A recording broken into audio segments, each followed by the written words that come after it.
You may have noticed that humans tend to alter their surroundings to make themselves comfortable. We have been doing it since the dawn of agriculture. While most places remain livable, some have been so badly damaged that they are no longer safe for people to live in. Whether this was due to neglect, weapons testing, or climate change, people have been ruining the earth for millennia. In the past century, we ramped up our efforts and caused so much damage to the planet that just staying overnight in some of these places could be a death sentence.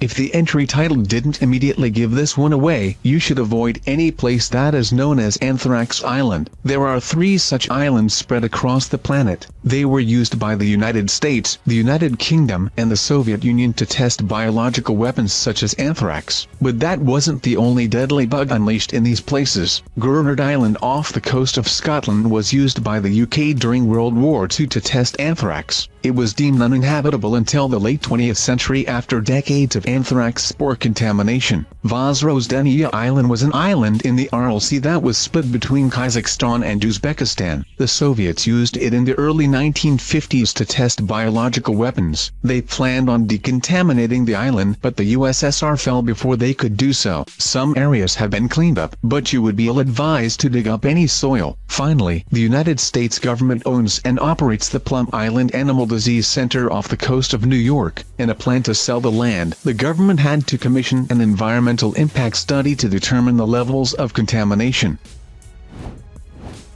You might think that a demilitarized zone would be a safe place to go. The word demilitarized is a bit misleading since it refers to a stretch of land between the borders of North Korea and South Korea, which could also be called a no man's land. Within the 250-kilometer stretch of land, which is approximately 4 kilometers wide, there exists the largest accumulation of anti-personnel landmines on the planet. Because of the DMZ, the United States refused to sign an international treaty banning the weapons, which kill and maim far more unfortunate civilians than are killed by soldiers on either side. Entering the DMZ is a risky venture for anyone. While incursions into each other's territory happen every now and again, few people ever safely enter or exit the border. Both military factions constantly patrol the border on each side, so crossing into it is extremely difficult. If you did manage to find yourself in the DMZ, the odds of getting captured or arrested are slightly lower than the odds of stepping on something, hearing a metallic click, and losing your leg. Gilman, Colorado, began as a mining town in 1886 during the Colorado Silver Boom, but it is considered a modern ghost town thanks to the permanent evacuation in 1984 ordered by the Environmental Protection Agency. The town was abandoned due to contamination of the groundwater from poor mining practices that allowed for an abundance of zinc, lead, cadmium, arsenic, and sulfides beginning in the early 20th century. While Gilman was never a large town, it did host a population of around 300 people, which fluctuated every so often. The town has been declared a Superfund site, which is a federal program identifying areas so contaminated with hazardous substances that they are no longer habitable and require cleanup. As it stands, the town looks much like it did when it was abandoned. Vandalism has destroyed every pane of glass, but the houses, bowling alley, and even personal automobiles remain abandoned in the ghost town. You may have heard of the Bikini Atoll atomic tests conducted in the 1950s, but you will never have a chance to visit there. The original inhabitants of the island have been exiled from their homeland for 71 years thanks to the U.S. tests. On March 1, 1954, the U.S. tested the Bravo hydrogen bomb, a 15-megaton nuclear weapon that vaporized 3 islands and was more than 1,000 times the magnitude of the bombs dropped on Hiroshima and Nagasaki. The islands remain uninhabitable and deadly due to consistent fallout. Beginning in 1946, the United States tested a total of 67 nuclear devices on and around the Bikini Atoll and the Marshall Islands. 23 of those detonations took place directly on, over, or under Bikini Atoll. Believe it or not, there are a few people who live on the island as caretakers. They regularly test the soil and work on cleanup methods to reduce the radiative impact. Attempts have been made to return the original inhabitants and their descendants to the island, but all efforts have been stalled due to the abundance of strontium-90, which is not something humans should be around if they value their skeletons. It causes bone cancer, leukemia, and a host of nasty diseases. Pitcher, Oklahoma, is a great place to visit if you want lead poisoning. The modern ghost town was abandoned by order of the EPA due to the abundance of unrestricted subsurface excavation throughout the town. An Army Corps of Engineers study found that 86% of the buildings were undermined and could collapse at any time. Weak buildings weren't the only problem, though. A study in 1996 by the EPA found that 34% of the children in the town suffered from lead poisoning. At one time, Pitcher was the economic hub of the entire region due to the abundance of lead and zinc mining. The population was in excess of 20,000 at one time, with more than 14,000 miners working. But the years of unregulated digging and poor waste management left the town uninhabitable, and it was declared a Superfund site. There are large piles of toxic metal strewn about the town, which doesn't keep the groundwater very clean. After the government bought the land and evacuated the population, the place became a wasteland of dead earth. It didn't help that a tornado destroyed much of the town in 2008. The last resident died just a few years later.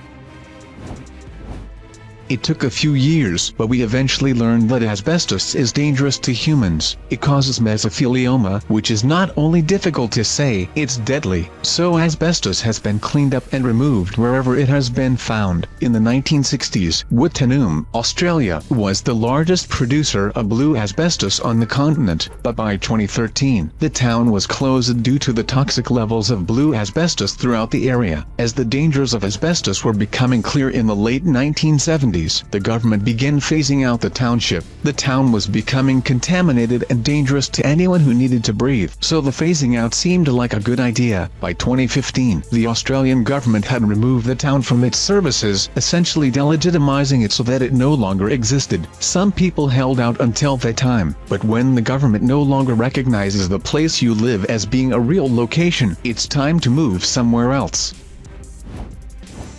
The next time you are visiting Pennsylvania, steer clear of a small mining town named Centralia. The place has been on fire for 55 years and could burn for another 250 if estimates are correct. Yes, you hear that correctly, and you would be wise to read the signs posted all over the place that warn weary travelers of their probable deaths by asphyxiation or by being swallowed by the ground, which is often ablaze. Centralia once hosted a modest population of 1,000 people, but it is now a modern-day ghost town thanks to an underground inferno that is consuming tons of coal. The townspeople were able to suppress the fire above ground, but it raged underground and continues to smolder. Fissures open on the surface all the time and spew sulfurous gases that are deadly to anyone and anything. There are 12 people still living there as they refuse to leave, but they represent just 1% of the original population. Moving to Centralia is a death sentence for most people, and it should never be on a list of places to check out while driving through Pennsylvania. One of the worst nuclear disasters of all time occurred at the Chernobyl nuclear power plant in 1986. Thanks to a late-night safety test, the shutoff of emergency safety systems, and a preventable steam explosion and graphite fire, nuclear fallout precipitated over much of the western USSR and parts of Europe. 31 people were killed directly by the radiation released from the accident, 28 of whom were firefighters and employees working to put out the fires and stop the radiation leak. Since the accident, an exclusion zone has been established extending 30 kilometers in all directions. It has been estimated that the land will not be fully safe for human habitation for another 20,000 years. But despite the danger, some Ukrainians refuse to leave and have remained within the exclusion zone. The Aral Sea was once a large lake between the borders of Kazakhstan and Uzbekistan, but thanks to global climate change, the lake is ostensibly gone. As I mentioned, Vozrozdeniya Island used to be an island in the Aral Sea but isn't any longer due to the huge loss of water that has left the entire area an arid wasteland. The lake is only 10% of its original size, and much of the loss has occurred in the past 30 years. The sea began shrinking due to a Soviet plan in the 1960s to reroute several of the rivers feeding it, but most of the water has evaporated thanks to the increase in global temperatures. The shrinking of the Aral Sea has been called one of the planet's worst environmental disasters. Although the area was once a prosperous fishing location that helped boost the economies of both border nations, it is now a dead zone. The ruins of fishing vessels litter the desert landscape in an area that is now heavily polluted and a public health concern. Numerous towns vanished from the face of the earth, and the eastern basin of the Aral Sea is now known as the Aralkum Desert.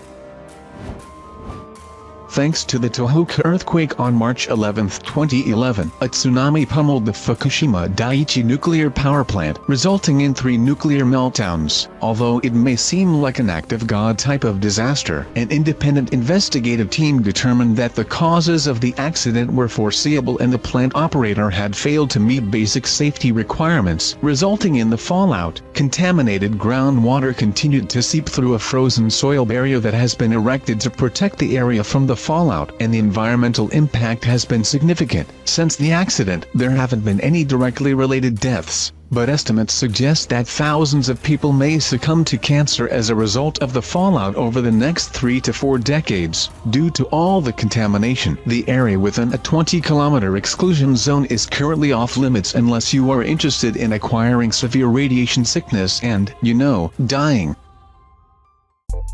If you like this video, then put a liking on it, subscribe to the channel and write comments, because your activity motivates me to make new videos faster. See you later.